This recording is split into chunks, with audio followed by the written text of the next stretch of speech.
دا کهانی د هغه وخته چې کله په دې دنیا کې زومبیز وایرس راخواره شو او ټول خلک په زومبیز کې تبدیل شو. خو کمال خبره دا وه چې کم خلک په زومبیز کې تبدیل شوي نو دوی به اوس هم د انسانانو غونته کې عقل لرو او دوی به چې کله نور ته مخامخ شو نو نور ته به دوی سوځېدل چې د هغې د وجې به دوی همیشه لپاره په تیاره کې اوسېدل. دا وایرس په ټوله دنیا کې خواره شوي و چې د هغې د وجې ټوله دنیا ویرانه شوې وه. خو یو کس و چې د هغه نوم روبرټ، هغه د دې وایرس نه بچ شوی او دی په دنیا کې یوازې و.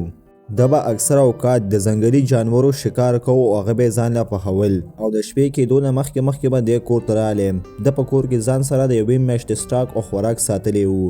خو چې کله به تیاره شوه او شپه به شوه نو د په زړه کې به عجیبه غونده کې یره راله، ځکه د شپې به هغه زومبیز راوتل او په خلکو به حملې کولې. نو د سیفټي دپاره د کور ته د اوسپنې مضبوطې دروازې لګولې وې چې کله شپه به شوه نو د به هغه دروازې بندې کړې او په کور کې به مکمل خاموشي کړه او په خپله به لاړی او د لامبو یو ټاپ کې به پټ شو چې څوک زمانه خبر نشي. سهار به شو او دی به راپاڅېد نو د به خپل ډیلي روټین اکسرسایز وکړو. د ځان نه یو وړوکی غونته کې لیب هم جوړ کړی چې په هغې کې به د ویکسین ریسرچ کوو چې زه یو داسې ویکسین پیدا کړم چې هغه د دې زومبیز د وایرس خلاف شکار کوي. دې ریسرچ دپاره د په ګڼ تعداد کې موږکان نیولي چې په هغې باندې به دا ویکسین ټیسټ کول. خو دې ویکسین د ریاکشن د وجې زیاتره موږکان مړه شوي وو. خو یو موږک داسې و چې هغه ویکسین و هغه کې څه تبدیلي راوستی وه، یعنې پوزیټیو چینجز په هغې کې راغلي او هغه اوس لږ لږ ټیک کېدو والي و. روبرټ دا فیصله وکړه چې دا ویکسین اوس په انسان باندې ټیسټ کول پکار دی چې د ریزلټ اوس څنګه راځي.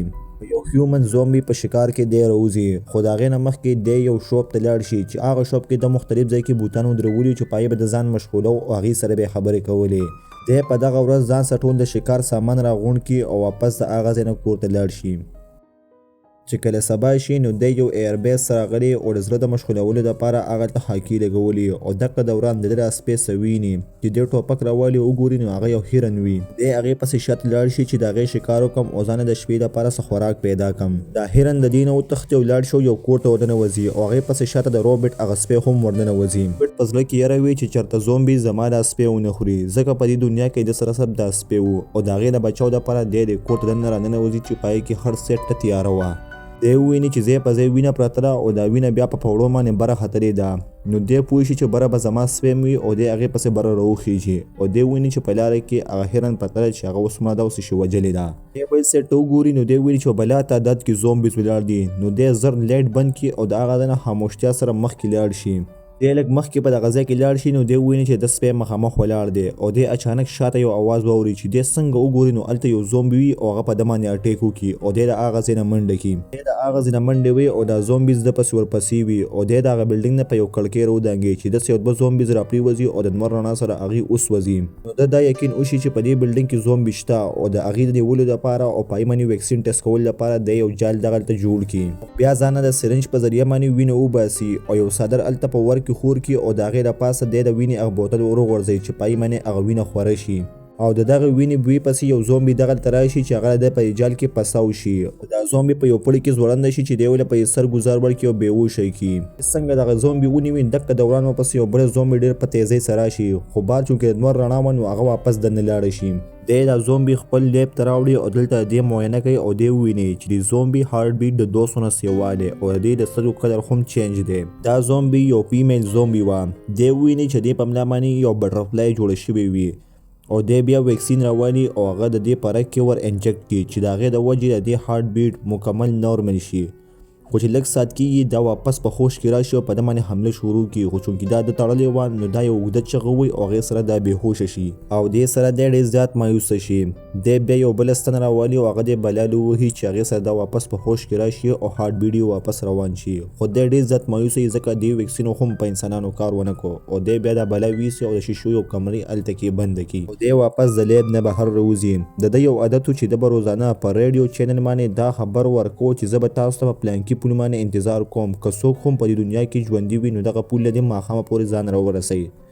چې کله سبا شي نو دی بیا د ډیلي روټین مطابق خپل ځان تیار کړي او سیده لاړ شي هغه پول ته چې کوم به ده روزانه په خپل ریډیو کې خلکو ته یادو او په هغه پول باندې انتظار وکړي چې شاید که څوک بچي نو را بشي، خو څوک هم را نشي او دی واپس خپل کور ته را روان وي. دی را روان وي نو دی دغلته اچانک وویني چې د کوم بوت په شوپ کې ودرولي او هغه اوس د روډ په منځ ولاړ دی. دی ډېر زیات حیران هم شي او هغه پسې راکوز شي او هغه پسې ور روان شي خو چې دی کله د هغې خواله راشي او چیکینګ کوي چې دی هلته څنګه راغلی نو اچانک شاته یو ګاډی پرېوځي او هغې پرېوتو سره دی ډایرکټ ځوړند شي او د ده اثر ولګي او هغې سره دی بېهوشه شي. چې کله دی واپس خوش کې راشي نو دی ویني چې ټایم ډېر زیات ناوخته شوی دی. دی خپله ګړۍ وګوري او دی ویني چې په 15 منټو کې به انور مکمل پرېوځي. دی چاړه زر زر روباسي او په هغې باندې د خپې هغه پړی کټ کړي چې دی راپرېوځي او راپرېوتو سره هغه چاړه د په خپه کې ښخه شي. د هغه ځای نه په راښکرو ځان وباسي او د انور اوس معمولي غونته کلکیره دغلته پاتې شوې وه او دغه دوران هغه زومبیز هم روځي خو چونکې د انور رڼا وه نو د زومبیز په دې باندې حمله نه شوه کولی.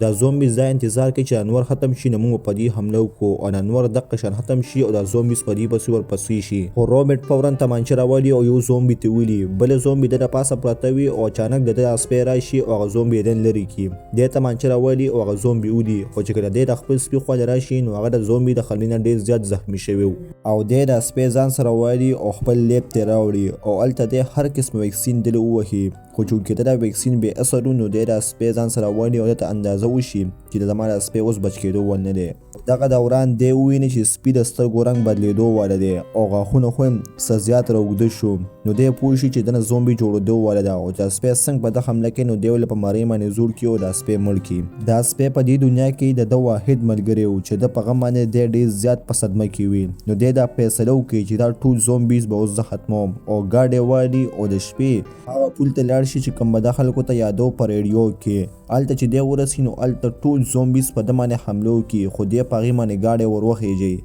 دا زومبي ډېر زیات طاقتور چې په ده باندې سلایټ راوغورځي او د دا ګاډی په ده باندې واړوي او چې کله د دا ګاډی الټه شي او زومبي د پس راننوځي او په ده باندې حمله کول غواړي دکه دوران د شانه سوک راشي او غټ لیټ ولګوي چې د هغې د وجې ټول زومبیز وتښتي او هغه ځان سره د روبرټ والي او کور ته یې بوځي.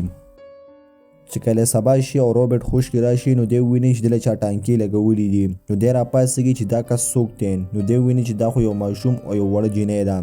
دا جینۍ ورته ووایي چې موږ ستاسو خبرې په ریډیو باندې اورېدلې وې چې تاسو په دې پول باندې د خلکو انتظار کوئ نو په دې وجه زه رالمه چې شاید زه تا سره میلاو شم او اتفاق ته ګور چې دغه ته زخمي حالات کې پروت وي. روبرټ ځان سره جینۍ کې او لاندې لیب ته بوځي او هلته ورته هغه زومبي وهي او ورته ووایي چې په دې باندې ما هر قسم ویکسین ټیسټ کړي خو د زومبي له اوسه پورې ما هېڅ قسمه علاج پیدا نه کړو. په دې ریسرچ کې ما په سوونو زومبیز مړه کړل خو له اوسه پورې ما علاج پیدا نه کړو. چې کله شپه شي او روبرټ د دروازې بندې نو دغه دوران د جینۍ د روبرټ ته ووایي چې څه داسې خلک اوس هم د وایرسونه بچ شوي دي چې په واورو کې اوسیږي ځکه په واورو کې دا وایرس په انسانانو باندې اثر نه کوي. دې وایرسو چونکې ویکسین نه جوړېږي نو ځه چې هلته وتښتو او هلته کې لاړ شو. دغه دوران روبرټ محسوس کړي چې بار څوک دي او چې دی په کړکۍ کې بار وګوري نو بار په بلا تعداد سره زومبیز را روان دي او په دې په کور باندې حملاور شي.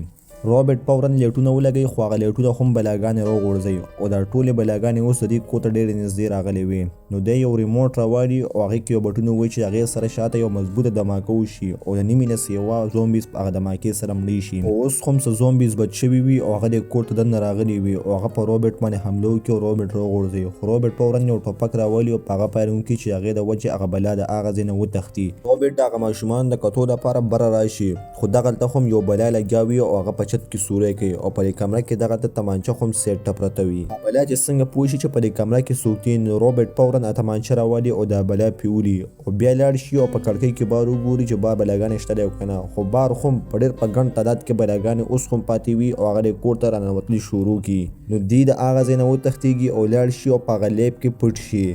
او دا بلاګانې اوس د کور ته ډېر په تیزۍ سره روانې وي او د کور ته ننوتې. په لیب کې روبرټ وویني چې دغه بلا حالت اوس ورو ورو نارمل کېدو والو او د هغې هارټ بیټ هم نارمل شوی خو دغه دوران هغه بلاګانې هلته کې راورسېږي. روبرټ ورته بار بار وایي چې زه تاسو بچ کولی شم حمله مه کوئ خو بلا ډېر په زور سره په دې باندې حمله کوي او کوشش کوي چې دا شیشه ماته کړي. روبرټ ته اندازه وشي چې دا بلاګان د څه لپاره راغلي دي او دغه دوران ورته په بلا په هغه شیشه باندې یو بټرفلای جوړه کړي چې د هغې نه روبرټ ته اندازه وشي چې دا بټرفلای خو ما څه چې کومه زومبي ده د هغې په ملا ده نو روبرټ فورا تمانچه لاندې کېږدي او دته اندازه وشي چې دا بلاګانې خو صرف دغه جینۍ دپاره راغلي دي او دی د هغې د لاس نه هغه ویکسینونه استنه وباسي چې هغې نه واپس بلا جوړه شي او بیا دې بلا دا سټریچر ونیوي او دې جینۍ ته ووایي چې دروازه کولاو کړه. دا جینۍ په یره یره راشي او دروازه کولاو کړي. دا بلاګانې په دې باندې حمله کول غواړي خو مشره بلا هغه نورو بلاګانو له اډر ورکړي چې دې ته به څه نه وایې او دی د جینۍ د بار راوباسي او دی بیا په یره یره لاړ شي او ولته د راز نه یوه ستنه راوالي او هغه راوړي او هغه جینۍ یې ووهي چې د هغې سره هغه بلا په اوښ کې راشي